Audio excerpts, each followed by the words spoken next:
Diaspora కవిత్వం అంటూ ఆవిడ రాసిన కవిత్వాన్ని గురించి ఎంతో ప్రత్యేకతగా పిల్లలందరూ అడుగుతున్నారు నిన్న నుంచి, మేడం ఇదేంటి మేడం ఇదేంటి అంటే డాక్టర్ గీత గారిని ఆహ్వానిస్తున్నాను. గీత మేడం చాలా విపులంగా చెప్తారు. కాదేది కవిత కనర్హం అన్నట్టుగానే ఎక్కడ వెళ్ళినా సరే, ఏ దేశం ఎక్కినా ఎందుకు కాలిడినా అంటూ దేశ విదేశాల్లో కూడా తెలుగువారి ఖ్యాతిని సుప్రసిద్ధం చేస్తూ నిర్విరామ కృషి చేస్తున్న గీత గారు నెచ్చలి అంతర్జాల వనితా మాసపత్రిక సంస్థాపకులు, ప్రముఖ కథా రచయిత్రి. వీరి అమ్మగారు వరలక్ష్మి గారు, భర్త శ్రీ సత్యనారాయణ, ముగ్గురు పిల్లలతో కాలిఫోర్నియాలో నివాసం ఉంటూ భాష నేర్చుకోవడం ఎంత అవసరమో, భాషతో పాటు మిగతా విషయాలు నేర్చుకుంటూ కూడా భాషాభివృద్ధి చేయడం చాలా అవసరమని చెప్తున్నారు. ఇంకా మనం గర్వంగా చెప్పుకోవాల్సిన విషయం, మేడం ఆంధ్ర విశ్వవిద్యాలయంలో ఇంగ్లీషు తెలుగు భాషలో ఎంఏ చేసి తెలుగు లెక్చరర్ గా ప్రభుత్వ డిగ్రీ కళాశాల మెదక్ లో పనిచేశారు. 2006లో ఉత్తమ ఉపాధ్యాయ అవార్డును కూడా పొందారు. ఇంకా ఇంకా ఈ రోజు అన్ని తరాల వారిని ఆకర్షిస్తున్న సాఫ్ట్వేర్ ఫీల్డ్ లో ఆవిడ మేనేజర్ గా ఎంఎస్ చేసి పనిచేస్తూ గూగుల్లో తెలుగు భాష నిపుణురాలుగా ఉన్నారు. గూగుల్ అంటే ఏదో కంప్యూటర్ వచ్చిన వాళ్ళే పనిచేస్తారు అనే విషయాన్ని పక్కకు పెడుతూ, ఓహో తెలుగు భాషతో ఇలా కూడా ఉద్యోగం తెచ్చుకోవచ్చు అనే ఒక ప్రేరణను అందిస్తున్న మేడం కి ప్రత్యేక అభినందనలు ఇస్తూ, తెలుగు కంప్యూటేషన్ లింగ్విస్ట్ గా ఆవిడ గూగుల్ దాంట్లో పనిచేస్తున్నారు. ఈవిడ రాసిన ద్రవ భాష, సీత సుమాలు, వెన్నెల, సెలయేటి దివిటి ఇవన్నీ గొప్ప కవితా సంపుటిలు. అయితే కవిత్వంలో అజంతా అవార్డు, సమత రచయితల సంఘం అవార్డు, రంజని, కుందుర్తి, దేవులపల్లి మొదలైన అవార్డులను కూడా మేడం పొందడం జరిగింది. రేడియో కార్యక్రమాల్లో విరివిగా పాల్గొంటారు కాబట్టి ఈవిడ స్వరం అందరికీ సుపరిచితం. ఈవిడ ఎన్నెన్నో ప్రాంతాలని, దేశాలని పర్యటించి మన యొక్క తెలుగు భాషా సంస్కృతుల్ని, తెలుగు సాహిత్యాన్ని సుసంపన్నం చేయడానికి ప్రత్యేకంగా నడుం బిగించిన ఒక అభ్యుదయ కవిత వీచికగా మనం ఈవిడని గుర్తించవచ్చు. అనేక కవితలు, కథలు, వ్యాసాలతో పాటు గీతా కాలం శీర్షికలో ఆంధ్ర భూమిలో కాలం అనగా అనగా అమెరికా ఇలాంటివి ఎన్నో ఆవిడ రాస్తున్నారు. కాబట్టి ఆవిడ యొక్క ఈ నిర్విరామ కృషికి మనం అందరం చప్పట్ల దుప్పట్లు మనస్సులో ఎంచేది అంతర్జాలం కాబట్టి వినబడతాయి వినబడవు. నేనైతే ప్రత్యేకంగా మేడం కి అభినందనలు తెలియజేస్తున్నాను. కవయిత్రి, ఆమె ఆధునిక డయాస్పోరా కవిత్వం మీద ఉపన్యసించవలసిందిగా కోరుతున్నాను. అందరికీ నమస్కారం అండి. ముందుగా ఆధునిక భారతీయ కవిత్వంలో మహిళా చైతన్యం అనేటువంటి అంశం మీద సిటీ కళాశాల తెలుగు శాఖ వారు తెలంగాణ సాహిత్య అకాడమీతో కలిసి సంయుక్తంగా నిర్వహిస్తున్నటువంటి ఈ అంతర్జాతీయ సదస్సుకి నన్ను ఆహ్వానించిన డాక్టర్ జె నీరజ గారికి, కళాశాల ప్రిన్సిపాల్ పి బాలభాస్కర్ గారికి, అలాగే అధ్యక్షత వహిస్తున్నటువంటి రణకుమార్ గారికి, వీరందరికీ కూడా ముందుగా కృతజ్ఞతలు, నమస్సులు. సభాసదులైన పెద్దలందరికీ, అలాగే కళాశాల అధ్యాపకులకు అందరికీ కూడా నమస్సులు. నాకు ఇచ్చినటువంటి అంశము ఆధునిక డయాస్పోరా కవిత్వం. ఆధునికత అనంటే నేనేమనుకుంటున్నానంటే గత 2 దశాబ్దాల్లో వచ్చినటువంటి కవిత్వం అని అనుకుంటున్నాను. అలాగే డయాస్పోరా కవిత్వం అంటే ఏమిటి అనంటే కేవలం చుట్టపు చూపుగా వచ్చిన వారు, యాత్రలకు వచ్చిన వారు కాకుండా చిరకాలంగా వలస వచ్చి స్థిరపడినటువంటి వారు అని అర్థంగా తీసుకోవచ్చు.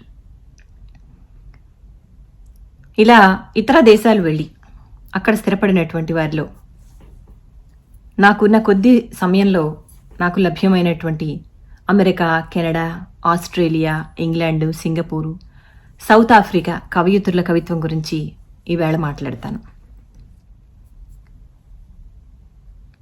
డయాస్పోరా కవిత్వం అనంటే మరో దేశం వలస వెళ్ళి అక్కడ మనకున్నటువంటి అనుభవాల్ని వారితో పంచుకోవటం కానీ, లేదా ఆ సమాజంలో ఉన్నటువంటి సమస్యల్ని ప్రతిబింబించి చేయటం కానీ, మొత్తంగా మరొక దేశంలో భాగస్వామ్యం కావటం కానీ, అంతేకాకుండా మనం వదిలి వచ్చినటువంటి దేశపు ఆ జ్ఞాపకాలన్నిటిని కూడా పంచుకోవటం, ఇవన్నీ కలిస్తేనే డయాస్పోరా అవుతుంది.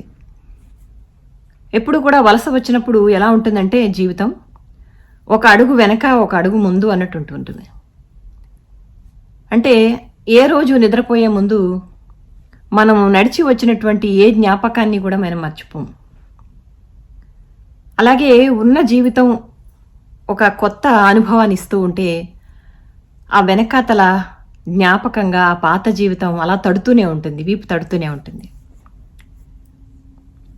ఇదొక కొత్త అనుభవం, అలాగే నిరంతర అనుభవం కూడా. డయాస్పోరా కవయిత్రులకే కాదు, రచనలు చేసేటువంటి ప్రతి ఒక్కరికి కూడా, ఇక్కడికి వచ్చి ఉన్నవారందరికీ కూడా ఒక వింతమైనటువంటి అనుభవం అనిపిస్తుంది నాకైతే. అది బహుశా ఏమిటంటే, మనం ఇంత దూరం వచ్చేసాం కదా అని ఒక రకమైన మిస్ అయిపోయినటువంటి భావన అనుకుంటాను బహుశా. సరే, వాటి గురించి అలా పక్కన పెడితే, గత 2 దశాబ్దాల్లో ప్రపంచం అంతా కూడా అనేక సామాజిక, ఆర్థిక, శాస్త్ర సాంకేతికమైనటువంటి అనేకమైనటువంటి మార్పులకు గురైంది కదా. అన్నిటికీ మించి సాంకేతికత బాగా ముందుకు వెళ్ళి, సోషల్ మీడియా బాగా పెరిగి, ఇప్పుడు ఇలా మనం వెబినార్లో కూడా మనకున్న ఈ దూరాభారాల వాటన్నిటిని కూడా మనం అధిగమించుకొని, ఈ కోవిడ్ సిచ్యువేషన్లు అధిగమించుకొని మనం ఇలా చక్కగా కలుసుకునేటువంటి ఒక అవకాశం కూడా మనకు కలుగుతుంది. ఇంతేకాకుండా, అంటే ఇటువంటి మంచి అవకాశాలే కాకుండా ఎన్నో సమస్యలు కూడా మనకి ఈ ఇంటర్నెట్ వీటన్నిటి వల్ల కూడా తలెత్తుతూ ఉన్నాయి. అయితే వీటన్నిటిని ప్రతిబింబింపజేస్తూ, ఇటువంటి సమస్యల్ని, ఇటువంటి పాజిటివ్ విషయాల్ని కూడా ప్రతిబింబింపజేసుకుంటూ, ఇక దేశీయమైనటువంటి సమస్యల మీద కూడా దృష్టి పెడుతూ ప్రవాసాంధ్రులు, కవయిత్రులు కవిత్వం రాస్తూనే ఉన్నారు. అయితే ముఖ్యంగా ఏమిటంటే, ఎంత సాంకేతికత పెరుగుతుందో అంతకంతకీ కూడా మనందరిలో డిటాచ్డ్నెస్ అనేటువంటిది బాగా పెరిగిపోతుంది. ఒక సామూహికంగా ఆలోచించేటువంటి ఒక సామూహిక తత్వం ఏదైతే ఉందో, ఒక చైతన్యం ఏదైతే ఉందో, అది బాగా తగ్గిపోతూ వస్తుందని అనిపిస్తూ ఉంటుంది నాకు. ఒకప్పుడు బాగా ప్రజ్వలంగా ఉన్నటువంటి వాదాలైతేనేమిటి, ఇజాలైతేనేమిటి, వాటన్నిటి నుంచి దూరంగా జరిగి వైయక్తికంగా కవిత్వం రాయడం ప్రారంభించారు అని అనిపిస్తూ ఉంటుంది. ఇది కేవలం వలస వచ్చినందువలన మాత్రమే కాదు, ప్రపంచవ్యాప్తంగా అందరిలోనూ ప్రబలినట్టుగా అనిపిస్తుంది ఈ పోస్ట్ మోడర్న్ యుగంలో. ఇంకా ఇక్కడి కవిత్వము మనము పద్య కవిత్వం, వచన కవిత్వంగా 2 విధాలుగా కూడా చెప్పుకోవచ్చు. కానీ నేను పద్య కవిత్వం గురించి ఈవేళ చెప్పదలుచుకోవట్లేదు. సాధారణంగా ఏమవుతుందంటే, వలస వచ్చిన వారు ఒక 30 సంవత్సరాల కిందట వచ్చారనుకోండి, ఎటువంటి ఎక్స్పోజర్ లేకపోతే, ఇప్పుడు సోషల్ మీడియా ఉంది కానీ ఒకప్పుడు ఎటువంటి ఎక్స్పోజర్ లేదు. అలాంటి సమయంలో ఏమిటంటే వాళ్ళ భాష కూడా అక్కడితో ఆగిపోయిందనమాట. వాళ్ళకున్నటువంటి చైతన్యం కూడా అక్కడితో ఆగిపోతుందనమాట. అందుకని అప్పటి వరకు వాళ్ళు ఏదైతే చదివారో దాన్ని ప్రతిబింబిస్తూ మాత్రమే కవిత్వం రాయడం ప్రారంభించిన వారు పద్య కవిత్వం ఇప్పటికీ రాస్తూ ఉంటారు. ఇక తర్వాత అక్కడి నుంచి ఒక 20 సంవత్సరాల ముందు వచ్చినటువంటి వారు, వీరందరికీ కూడా ఈ సోషల్ మీడియా, తర్వాత నిరంతరము పత్రికల్లో న్యూస్ అవైలబుల్గా ఉండడము, ఆన్లైన్లో వార్తలు చూడటం, వీటన్నిటి వలన కూడా ఎప్పటికప్పుడు సామాజిక పరిస్థితిలో అవగాహన అవుతూ, అలాగే వచన కవిత్వంలో కొంతవరకు అక్కడ కృషి చేసి ఇక్కడికి వచ్చినటువంటి వారు కాబట్టి వచన కవిత్వాన్ని కొనసాగిస్తూ ముందుకు తీసుకువెళ్తూ ఉన్నారు. ఇటువంటి వచన కవిత్వంలో ప్రధానంగా ఇక్కడి కథా సాహిత్యంలో చాలా విభిన్నమైనటువంటి వస్తువులు వస్తూ ఉంటాయి. అయితే ఆ కథా సాహిత్యంలో వస్తున్నటువంటి అన్ని వస్తువులు వచన కవిత్వంలో రావు, మామూలుగానే కవిత్వంలో రావు. ఇక డయాస్పోరా కవిత్వంలో అసలే రావు. అక్కడక్కడ నామమాత్రంగా మాత్రమే ఒక గొప్ప చైతన్యంతో కూడినటువంటి కవిత్వాలు వస్తాయి. మిగతావన్నీ కూడా దాదాపుగా ఒక నాస్టాలజియాతో కూడినటువంటి కవితలు, జ్ఞాపకాలు, ఒంటరితనాలు, విరక్తులు, వేదనలు, ఇలా అనుభూతి ప్రధానమైనటువంటి కవిత్వాలు చాలా ఎక్కువగా వస్తాయన్నమాట. ఇక్కడ మామూలుగానే అసలు డయాస్పోరా రచయితలు అంటే వచనంలో రాసేటువంటి వాళ్ళు, వచన ప్రక్రియలో రాసేటువంటి వాళ్ళు చాలా సంఖ్యాపరంగా చాలా తక్కువగా ఉన్నారు, ముఖ్యంగా రచయిత్రులు. ఇక కవయిత్రులు అని అంటే వేళ్ల మీద లెక్క పెట్టగలిగినంత మంది మాత్రమే ఉన్నారంతే. అలా నా దృష్టిలోకి వచ్చినటువంటి కవయిత్రులు కొంతమంది పేర్లు ఇక్కడ చెప్తాను. ఎవరినైనా నేను విస్మరించి ఉంటే నన్ను క్షమించండి. అమెరికా నుంచి ఇంద్రాణి పాలపర్తి, నిడదవోలు మాలతి గారు, కల్పన రెంటాల గారు, కె గీత, మమతా కొడిదల గారు, వైదేహి శశిధర్, రాధికా నోరి గారు, మరువం ఉషా, నిషిగంధ, షంషాద్ ముహమ్మద్, గునుపూడి అపర్ణ, ఉమా ఇయ్యూని, సుమన నూతలపాటి, దీప్తి పెండియాల మొదలైనటువంటి వారందరూ. ఇక కెనడా నుంచి లక్ష్మీ రాయవరపు, దామరాజు నాగలక్ష్మి, సరోజ కొమరవోలు గారు మొదలైనటువంటి వారు. ఆస్ట్రేలియా నుంచి ఝాన్సీ కుప్పిశెట్టి, విజయ గొల్లపూడి, అరుణ నిమ్మగడ్డ మొదలైనటువంటి వారు. ఇంగ్లాండ్ నుంచి వింజమూరి రాగసుధ, హేమ మాచర్ల మొదలైన వారు. సింగపూర్ నుంచి రాధిక మంగినపూడి గారు. సౌత్ ఆఫ్రికా జోహాన్స్బర్గ్ నుంచి ఇందిరా వేములింగం మొదలైనటువంటి వారు. వీరందరూ కూడా అటు కథా సాహిత్యంలో కూడా మంచి పట్టుగలిగినటువంటి వారు, అలాగే కవిత్వం కూడా రాస్తున్నటువంటి వారు. ఇంతకుముందు చాలా సమావేశాల్లో చెప్పాను, డయాస్పోరా తెలుగు కవిత్వంలో వస్తుపరంగా చూస్తే నేను ఇప్పుడు చెప్పబోయేటువంటి ఈ అంశాలు మాత్రమే కనిపిస్తూ ఉంటాయి. ఒకటి, మనం ఇందాక చెప్పుకున్నట్టు నాస్టాలియా, జ్ఞాపకాలకు సంబంధించినవి. అలాగే కొంతమంది ఇక్కడ చూసిన ప్రదేశాల గురించి రాస్తూ ఉంటారు. అంటే కవిత్వంలో చాలా అరుదుగా ఉన్నప్పటికీ ఇవి అంశాలు ఇవి. ఇక ప్రకృతి సంబంధించినటువంటి అనుభూతి ప్రధానమైనటువంటి కవితలు, అవి చాలా ఎక్కువగా వస్తూ ఉంటాయి. ఇక ప్రవాస జీవితంలో ఉండేటువంటి సమస్యల్ని ప్రతిబింబించే కవితలు, అవి స్త్రీల సమస్యలు కానివ్వండి, కుటుంబ సమస్య కానివ్వండి, లేదా ఒక వీసా సమస్య వంటివి కానివ్వండి. ఈ వీసా సమస్య అనేది ఇది ఒక ప్రధానమైనటువంటి విషయం ప్రవాస జీవితంలో. ఇది మనకి అక్కడి దేశీయ కవిత్వంలో ఎక్కడా కనిపించదు. ఇది కూడా ఒక రకమైన జీవన మరణ సమస్య అన్నమాట, వీసా సమస్య అనేది. తర్వాత ఇక ఇతర జీవిత అనుభవాలు, ప్రవాస జీవితంలో తమకు ఎదురైనటువంటి, అక్కడక్కడ ఎదురైనటువంటి అనుభవాలు, అనుభూతులు. ఇక ముఖ్యంగా ఒంటరితనం. ఆ ఒంటరితనం ఎందుకు వస్తుంది అంటే, వలస వచ్చి ఇంకొక జీవితంలోకి వెళ్ళేసరికి మనకేమవుతుందంటే, మనం ఉన్నట్టుండి కొత్త సమాజంలోకి అడుగుపెట్టినప్పుడు సాధారణంగా అంత తొందరగా చొచ్చుకుని పోయేటువంటి తత్వము ఉంటేనే తప్ప ఇమ్మడడం చాలా కష్టం. అలా ఏంటంటే ఒక ఐసోలేషన్ వచ్చేస్తుంది అనమాట, సమాజంలో ఇమ్మడలేకపోవటం. ఎంతసేపు మనకి మనంగా ఉండడం, లేదా మన కుటుంబం మాత్రమే పరిధి పెట్టుకుని ఉండడం. ఆ ఐసోలేషన్ను ఒకరోజు 2 రోజులు అయితే బాగుంటుంది, కానీ అది అలా కంటిన్యూ అయితే మాత్రం అది ఒక రకమైన డిప్రెషన్లోకి వెళ్ళిపోతుంది. సో దానికి సంబంధించినటువంటి కవిత్వం ఎక్కువగా కనిపిస్తూ ఉంటుంది. అలాగే స్థానిక సంస్కృతిలో ఇమ్మడలేకపోవడం వలన వచ్చినటువంటి విరక్తి, ఒక వేగవంతమైనటువంటి జీవితంలో పడి కొట్టుకుపోతున్న ఈ యాంత్రిక జీవితం, ఆ దాని పట్ల ఉన్నటువంటి విరక్తి. అంతేకాకుండా కుటుంబ జీవితాల్లో వచ్చేటువంటి సమస్యలు, వాళ్ళకు వాళ్లే ఉండడం వలన 24 గంటలు ఆ ఇంట్లో అలా ఉండడం వలన వచ్చేటువంటి సమస్యలు. ఇలా రకరకాలటువంటి కొత్త కొత్త సమస్యలు అనమాట ఈ వలస జీవితంలో. వీటికి సంబంధించినటువంటి కవితలు కనిపిస్తూ ఉంటాయి. ఇక తమది కాని జీవితంలో సామాజిక అంశాలతో కూడినటువంటి కవితలు ఇంకా చాలా అరుదుగా కనిపిస్తాయి. అంటే ఎప్పుడు కూడా మనిషి ముందు తన సమస్యల్ని పరిష్కరించుకుంటేనే కదా సమాజంలోకి వెళ్ళి మరొక సమస్యని గురించి ఆలోచించగలడు. ఈ వలస జీవితంలో తమ సమస్యలను పరిష్కరించుకోవడమే పెద్ద కష్టంగా అయిపోతుంది. దాంతో ఏమవుతుందంటే సామాజిక అంశాల మీద దృష్టి పెట్టడం మరింత కష్టతరమైనటువంటి విషయం అవుతుంది. అయినా కానీ అక్కడక్కడ రాసినటువంటి కవయిత్రులు ఉన్నారు.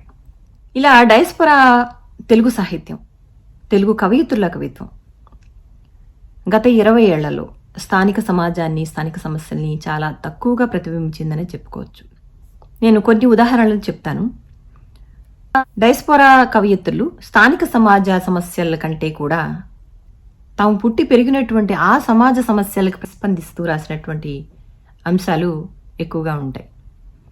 ముఖ్యంగా ఈ మధ్య జరిగినటువంటి ఈ లాక్డౌన్ టైంలో వలసల జీవితాల గురించి ఒకరిద్దరు ప్రస్తావిస్తూ రాయడం జరిగింది. అందులో శంషాద్ మొహమ్మద్ గారు రాసిన పగిలిన పాదాల సాక్షిగా, అందులో ఆవిడ ఇలా అంటారు: నోట్లో ముద్ద మింగుడు పడకుండా వలసల ఆకలి ఆర్తనాదాలు గొంతు కడ్డం పడుతున్నాయి. మండే నీ గుండె ముందు కాసే ఎండ లెక్క ఎంత? నెత్తిన మూట సంకన బిడ్డ మోస్తూ ఈడ్చుకుపోతున్న డొక్క ఆకలి దీక్ష పడుతున్నట్టుంటుంది. కాలం గమ్యమై గూటికి చేరాలన్న ఆరాటం పగిలిన పాదాల సాక్షిగా అని బాధపడతారు ఆవిడ. ఇక తాము నడిచి వచ్చినటువంటి అక్కడ సమస్యల గురించి రాసినటువంటి, లేదా అక్కడ ఉన్నటువంటి జీవితాల గురించి రాసినటువంటి కవితల్లో మరొక ఉదాహరణ కెనడా నుంచి లక్ష్మీ రాయవరపు గారు ఎన్నెల అనేటువంటి కలం పేరుతో రాస్తూ ఉంటారు.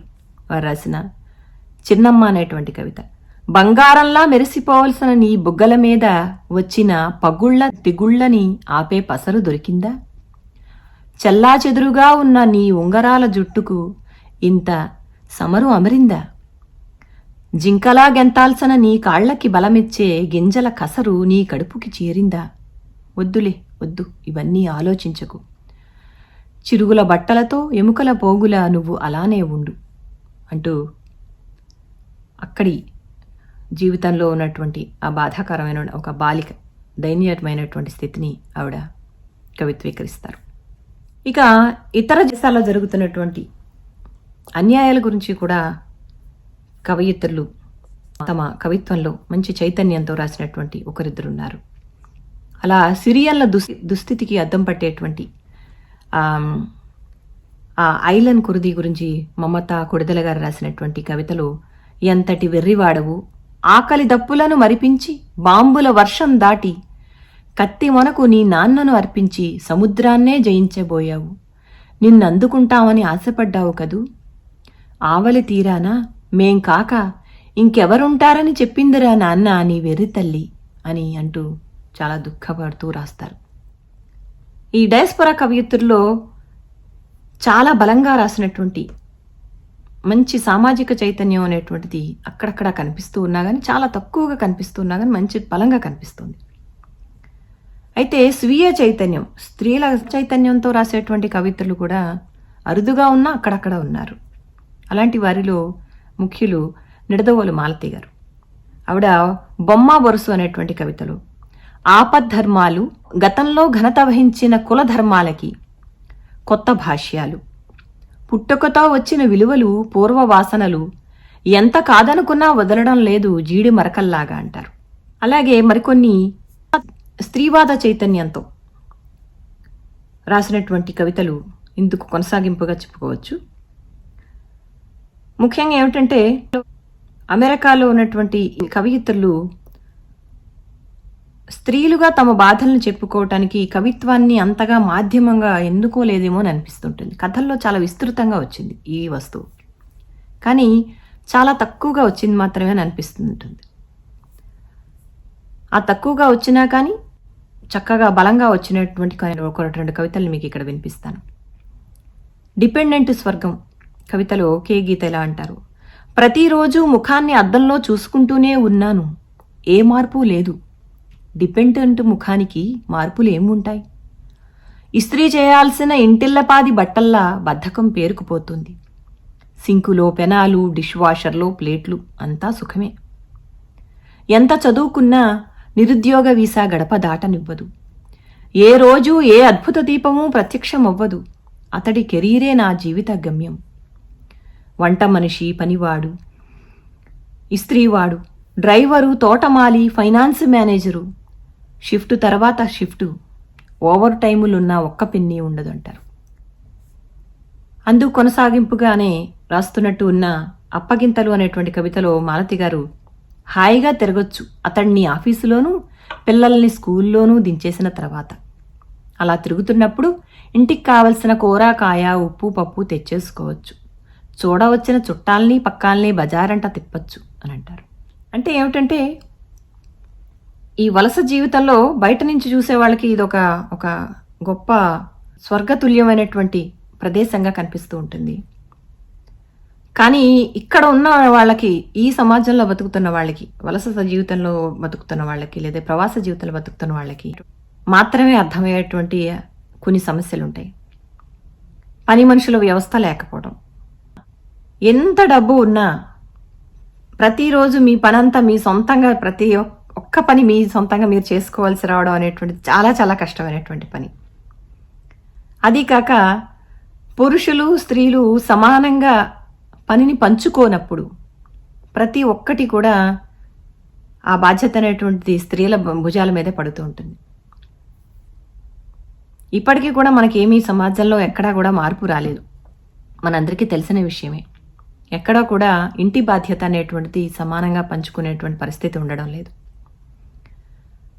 అలాగని స్త్రీలు వంటింటికే పరిమితం అయిపోయి ఉండడం లేదు కదా, మనందరం ఉద్యోగాలకు కూడా పెడుతున్నాం. సో ఇప్పుడు ఏమవుతోందంటే డబల్ బాధ్యతలు అనమాట. ఒక పక్క నుంచి వంట చేసుకోవాలి, మళ్ళీ ఉద్యోగాలు చేసుకోవాలి. ఇవన్నీ కాకుండా మళ్ళీ ఇంట్లో ఉన్నటువంటి మిగతా ఇల్లు తుడుచుకోవడాలు, గిన్నెలు తోముకోవడాలు, ఇవన్నీ కూడా ఈ పనులు కూడా మనమే చేసుకోవాలి. ఇలా ఏమవుతుందంటే అసలు డయాస్పోరా లేదా ఒక ప్రవాస జీవితంలో బయట నుంచి కనబడేటువంటి చిన్న విషయాలు అనిపించేవి కూడా చాలా పెద్ద సమస్యలుగా మారుతాయి అన్నమాట. అంటే ఇవన్నీ చేసేసరికి అలసట వచ్చేస్తుంది. దాంతో ఏమవుతుంది, ఆ జీవితం మీద ఒక విరక్తి కాకపోతే ఇంకేం వస్తుంది చెప్పండి. అలాంటప్పుడు ఆవిడ అంటారు, మాలతి గారు అంటారు, కావలిస్తే అర్ధరాత్రి నిద్ర పట్టనప్పుడు లేచి కూర్చొని కథలో కవితలో రాసుకో, అభ్యంతరం చెప్పడు నీ నాథుడు. నీ రచనల అశోక వృక్షానికి దోహదక్రియ సలుపగల ధీరోదాత్త నాయకుడతడు అంటారు. అంటే మనం ఇంత కష్టం పడి ఇన్ని చేసుకుంటూ ఉంటే కూడా చివరికి జరిగేది ఇదనమాట. ఇది ఒక రకమైనటువంటి మ్యానిపులేషన్ అనిపిస్తూ ఉంటుంది నాకు. అంటే మామూలుగా కూడా ఇప్పుడు ఆధునిక స్త్రీకి మేము వెనుదన్నుగా ఉంటున్నాము అనేటువంటి ఆ పురుషులందరూ కూడా పగలంతా పనులు చేసుకుని అర్ధరాత్రి నీ పనులు నువ్వు చేసుకో, నీ ఖాళీ ఉన్న సమయంలో నువ్వు చేసుకో, నాకేం అభ్యంతరం లేదని అంటారు. అంటే అది సపోర్ట్ చేస్తున్నట్టేనా అసలు? అంటే ఏం సపోర్ట్ చేస్తున్నట్టు? సపోర్ట్ చేయడం అంటే అక్కడ అర్థం ఏమిటి? పగలంతా పనులు పంచుకోవు, కానీ నీ పనులు నువ్వు చేసుకున్నాక మాత్రం నీకున్న హాబీలు నువ్వు చూసుకో అని అనడం. అటువంటి దైన్యమైనటువంటి జీవితం కూడా స్త్రీలకు ఎదురవుతూ ఉంటుంది ఇక్కడ.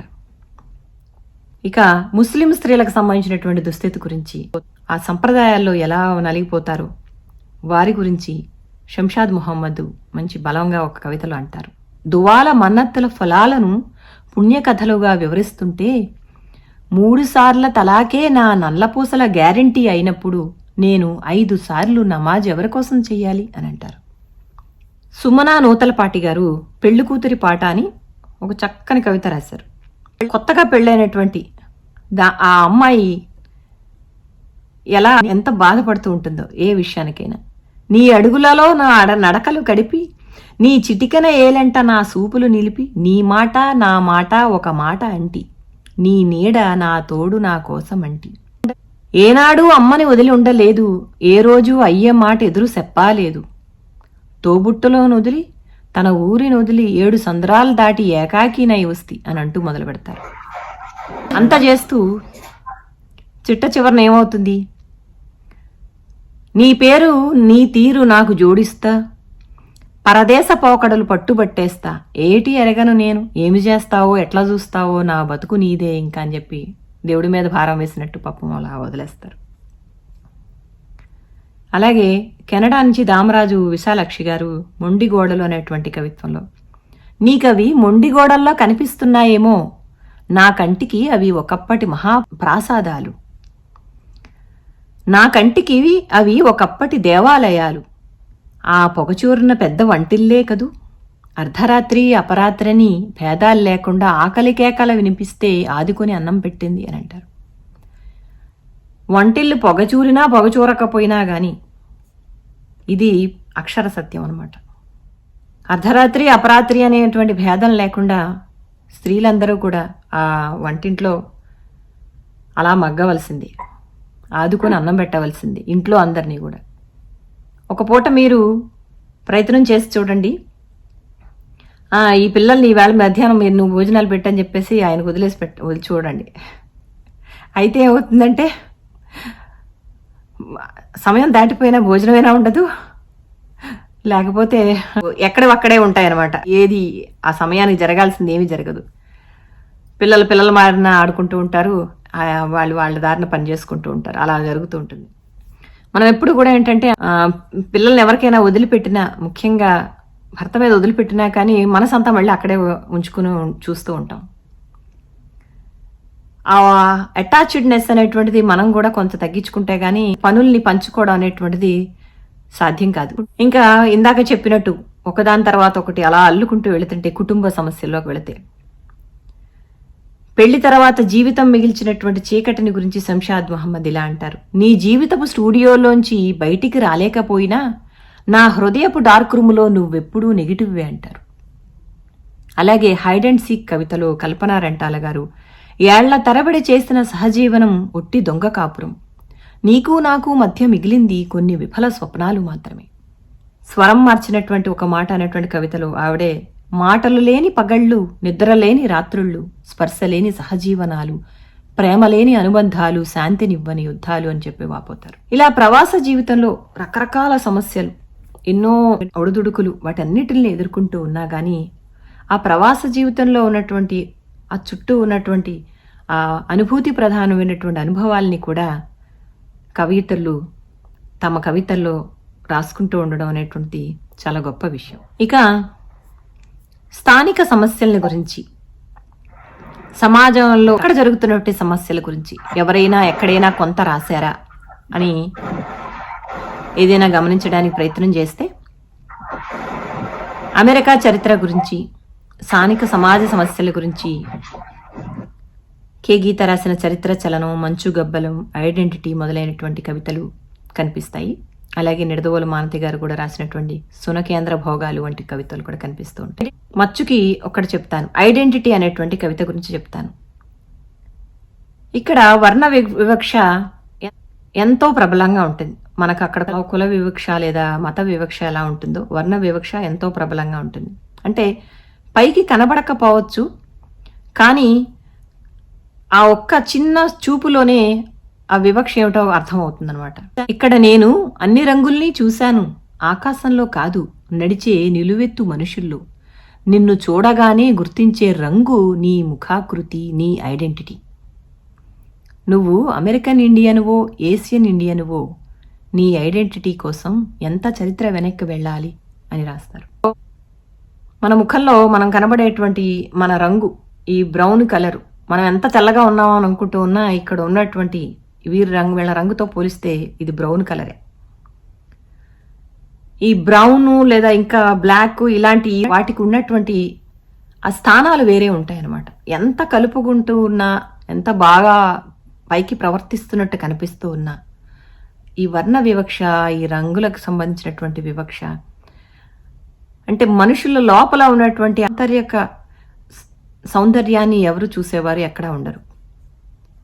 అది మనకి చాలా బాధాకరంగా అనిపిస్తుంటుంది ఇటువంటి వివక్ష. సో ఇలా ఏమిటంటే ఇంతవరకు మనం చూసినటువంటి కవిత్వంలో నిజానికి ఇంకా ఎంతో విస్తృతంగా చెప్పుకోవాల్సినటువంటి ఎన్నో కవితలు ఉన్నాయి.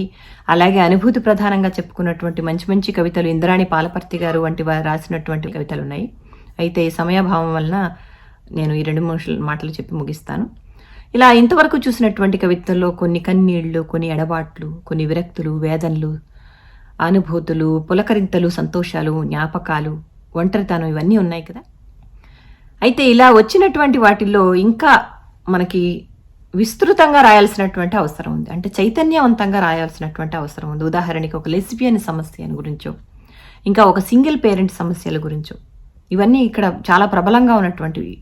ఆర్థిక వివక్షల గురించినటువంటివి, వర్గ వివక్షలకు సంబంధించినటువంటి ఇవన్నీ రావాలి అంటే ముఖ్యంగా స్థానిక సమాజంలో ఇక్కడ వారు ముఖ్యంగా ప్రవాసులు అందరూ కూడా భాగస్వామ్యం అయ్యి ఆ వలస వచ్చినటువంటి తరం ఇక్కడి తరంతో కలిసేటువంటి ఒక ఆలోచన చేస్తే తప్ప ఇవన్నీ కూడా సాధ్యం కాదు. కవిత్వం అనేటువంటిది కేవలం వైయక్తిక బాధలకు, వేదనలకు, అనుభూతులకు మాత్రమే పరిమితం చేయకుండా ఇతరుల కన్నీళ్లను కూడా తమగా చేసుకునేటువంటి, ఆ దుఃఖాన్ని తమ దుఃఖంగా భావిస్తూ అటువంటి అలాగా హృదయపు తలుపులు తెరుచుకుంటూ రాసేటువంటి కవిత్వం వస్తే బాగుంటుంది. ఒక సామాజిక కన్ను తెరుచుకుంటే ఇంకా చాలా బాగుంటుంది. అలాగే డయాస్పోరా కవయిత్రుల నుంచి ఇంకా కొన్ని మంచి బలమైన గొంతుకలు రావాలి అని ఆకాంక్షిస్తూ ఉన్నాను. కవిత్వం కూడా కాలానికి తగినట్లుగా మారుతున్న సమాజాన్ని అర్థం చేసుకుంటూ కవిత్వం ఒక మంచి సామాజిక బాధ్యత అని గుర్తిస్తూ ముందుకు వెళ్ళాలి అని ఆశిస్తూ ఇంతటితో ముగిస్తున్నాను. ధన్యవాదాలు. డాక్టర్ గీతా మాధవ్ గారు, మీకు ధన్యవాదాలు. చాలా మంచి విషయాలు చెప్పారు డయాస్పోరాకి సంబంధించి. నిజానికి మీరు ఆస్ట్రేలియా, అమెరికా అనేక ప్రాంతాల నుండి రచయితల్ని పరిచయం చేస్తూ అక్కడ ఉండేటువంటి సమస్యల్ని భిన్నం అంటే వైవిధ్యభరితమైనటువంటి సమస్యల్ని చెప్తూ మీరు ప్రాచీన కాలంలోనే కాళిదాసు కావ్యాల్లోనే దోహద క్రియ మామూలుగా స్త్రీలు చేస్తుంటారు కావ్యాలు, కానీ ఇక్కడ మీరు ధీరోదాత్త నాయకుడు అనుకూలించడం అని చెప్పడం ఈ డయాస్పోరా సాహిత్యంలో ఒక కొత్త విషయంగా కనిపించేటువంటిది. అలాగే మీకు racial problem, lesbian, single parent ఇట్లాంటివన్నీ కూడా అక్కడ ఉండేటువంటి వీసా ప్రాబ్లం అన్నారు, ఇవన్నీ కూడా అక్కడ ఉండేటువంటి సమస్యలే. అనేకమైనటువంటి విషయాల్ని చాలా బాగా మీరు పేపర్ ప్రజెంట్ చేశారు. మీకు ధన్యవాదాలు. ఇంకా సమయం ఇచ్చుంటే మీరు చాలా విషయాలు చెప్తారన్న విషయం తెలుస్తుంది. మంచి పత్ర సమర్పణ చేసిన మీకు ప్రత్యేక ధన్యవాదాలు మేడం. ధన్యవాదాలు. థ్యాంక్స్ అండి.